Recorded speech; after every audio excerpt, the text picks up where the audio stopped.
वाणी विनायक को आचार्य रानी शुक्ला द्वारा आपको शत प्रणाम। आज हम अपने विषय में राहु को लेते हैं, राहु ग्रह को लेते हैं। जैसे आपकी भ्रांतियाँ फैली हैं कि राहु और केतु या शनि हमारे बहुत ज़्यादा हमारी ज़िंदगी में परेशान करने वाले ग्रह हैं, ऐसा सत्य नहीं है। क्योंकि कोई भी ग्रह, 9 ग्रहों में कोई भी ग्रह अच्छा और बुरा नहीं होता। वो ग्रह कहाँ, किस राशि में, किस स्थिति में बैठे हैं, ये उन पे डिपेंड करता है। जैसा कि हम राहु के लिए समझते हैं, 3, 6, 11 में राहु सबसे उत्तम माना गया है किसी जातक की कुंडली में। तीसरे का राहु व्यक्ति को आकस्मिक और बहुत अच्छा पराक्रम देता है। छठे का राहु इंसान को सुख, संपत्ति, संपदा, और अगर वह किसी तरह का लोन या कोई भी तरह की बीमारियां हैं तो जितनी जल्दी आती हैं उतनी जल्दी वो उनसे निजात भी पा लेता है। 11वें का राहु जातक को नंबर 2 की इनकम यानी ऊपरी इनकम और उसके आय के कई साधनों का निर्माण करता है। इस प्रकार मैं राहु की सूक्ष्म चर्चा द्वारा आपको ये बताने की कोशिश कर रही हूँ कि हमारे ग्रहों को 3 श्रेणियों में बांटा गया है। सोम ग्रह में हमारे चंद्रमा, शुक्र और बुध आते हैं और बृहस्पति आते हैं। पापी ग्रह में राहु, केतु और शनि को माना गया है। क्रूर ग्रहों में हम मंगल और सूर्य को रखते हैं। लेकिन आपको ये बताने का एक सूक्ष्म प्रयास करूंगी कि मंगल, बृहस्पति, शनि और राहु और केतु की जातक की कुंडली में किस भाव, 12 भावों में से किस भाव में बैठे हैं या डिपेंड करेगा। क्योंकि ये 5 ग्रह किसी जातक या जातिका की कुंडली में एक बहुत बड़े उलटफेर करने के लिए जिम्मेदार माने गए हैं। इस प्रकार प्रथम भाव का राहु व्यक्ति को प्रपंची, बहुत ज़्यादा बोलने वाला, स्वार्थी और सिर्फ अपने बारे में सोचने वाला व्यक्ति बनाता है। द्वितीय भाव का राहु वाणी से विध्वंस, कुटुंब में कलह आदि को जन्म देता है। तीसरे भाव का राहु व्यक्ति को आकस्मिक पराक्रम देता है। चतुर्थ का भाव माता के सुख में कमी देता है। पंचम का राहु जातक या जातिका को संतान, विद्या आदि में कमी या कोई ना कोई बाधा उत्पन्न करता है। छठे का राहु किसी व्यक्ति की कुंडली में अगर छठे का राहु बैठा हो तो उसको अपार सुख संपदा मिलती है और कभी वो उसके दुश्मन उस पर हावी नहीं हो सकते, वो उन दुश्मनों को तुरंत परास्त करता है। सप्तम का राहु लाइफ पार्टनर या पार्टनर से कलह पैदा करता है। अष्टम का राहु किसी व्यक्ति के जीवन में आकस्मिक दुर्घटनाओं को जन्म देता है और कहीं हद तक ये भी कहा जा सकता है कि जिस व्यक्ति के अष्टम में राहु बैठा हो उसकी आकस्मिक दुर्घटना भी हो सकती है। नवम भाव का राहु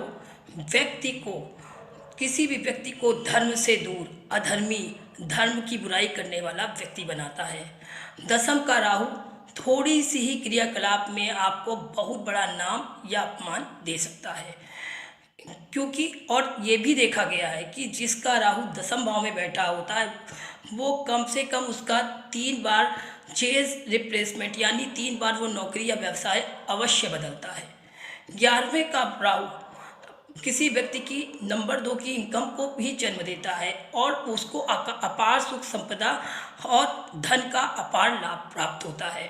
12वां का राहु व्यक्ति को आकस्मिक एक्सीडेंट, जेल योग और उसके साथ साथ व्यक्ति काफ़ी अधर्मी और अगर उसको किसी नशे की लत लग गई तो जीवन पर्यंत वो नशा छूटता नहीं है और उसका पारिवारिक जीवन भी समाप्त कर सकता है।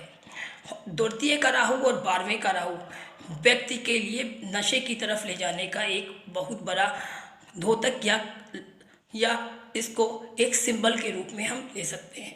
इस प्रकार राहु या शनि या केतु खराब नहीं होते, बस हम उन ग्रहों को किस रिप्लेसमेंट पे बैठे हैं।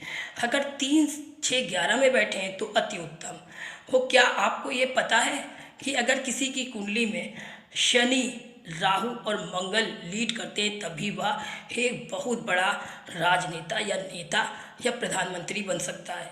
इस प्रकार इस सूक्ष्म वीडियो के माध्यम से मैं आपको ये समझाने का प्रयास कर रही हूँ, कोई भी ग्रह अच्छे और बुरे नहीं होते, बस वो कहाँ किस राशि में किस भाव में बैठे हैं ये डिपेंड करता है। उस भाव, राशि और उनके बैठने की स्थिति के माध्यम से ही हम उनको अच्छे या बुरे फल या प्रतिफल के रूप में जान सकते हैं। कि अगर खराब भाव में अच्छे ग्रह बैठ गए और अच्छे भाव में खराब ग्रह बैठ गए तो उन जातक और जातिका को जिंदगी भर स्ट्रगल करना पड़ता है। अगर खराब ग्रह 6, 8, 12 में बैठ गए, 6, 8, 12 को हमारे लिए खराब भाव माने गए हैं, अगर उनमें ये ग्रह बैठ जाते हैं तो हमारे लिए खराब या पापी ग्रह राहु केतु या शनि बैठ गया तो वो अति उत्तम होता। अगर उन्हीं 6, 8, 12 में बृहस्पति, शुक्र या सूर्य या चंद्रमा बैठ गए तो हमारी ज़िंदगी में स्ट्रगल पैदा करते हैं। अगर यही राहु 3, 7, 11 में बैठ गया तो फिर ज़िंदगी में इतने अच्छे वारे नारे करता है कि जिसकी आप परिकल्पना भी नहीं कर सकते। इसलिए मुझे अनुमानित हो रहा है कि आप मेरी इस परिचर्चा को बहुत ध्यान से सुनेंगे और समझेंगे। और राहु के द्वारा जो ज्योतिषीय संसार में कहीं कहीं इतनी भ्रांतियाँ फैली हैं जिससे लोग डर जाते हैं, उसमें डरने की ज़रूरत नहीं है। किस भाव में राहु कहाँ बैठा है इस बात पे डिपेंड करता है कि आपकी कुंडली में उसका फल या प्रतिफल क्या प्राप्त होगा। इस प्रकार मेरी ये ज्योतिषीय माध्यम द्वारा छोटी सी राहु की परिचर्चा में आपको ये समझाने का प्रयास किया कि राहु, केतु, शनि हमेशा गड़बड़ हो ये कोई ज़रूरी नहीं है। राहु की दशा में केतु के और केतु की दशा में राहु के फल प्राप्त होते हैं। राहु मिथुन में उच्च का होता है और धनु में नीच का होता है।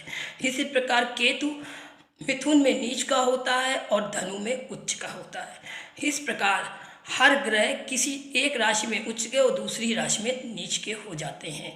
ये राशियों की परिकल्पना द्वारा आप ये जरूर किसी ज्योतिषाचार्य द्वारा आप ये अनुमानित कर सकते हैं कि राहु आपकी किस कुंडली में कहाँ पर बैठा है और आपको क्या प्रतिफल देगा।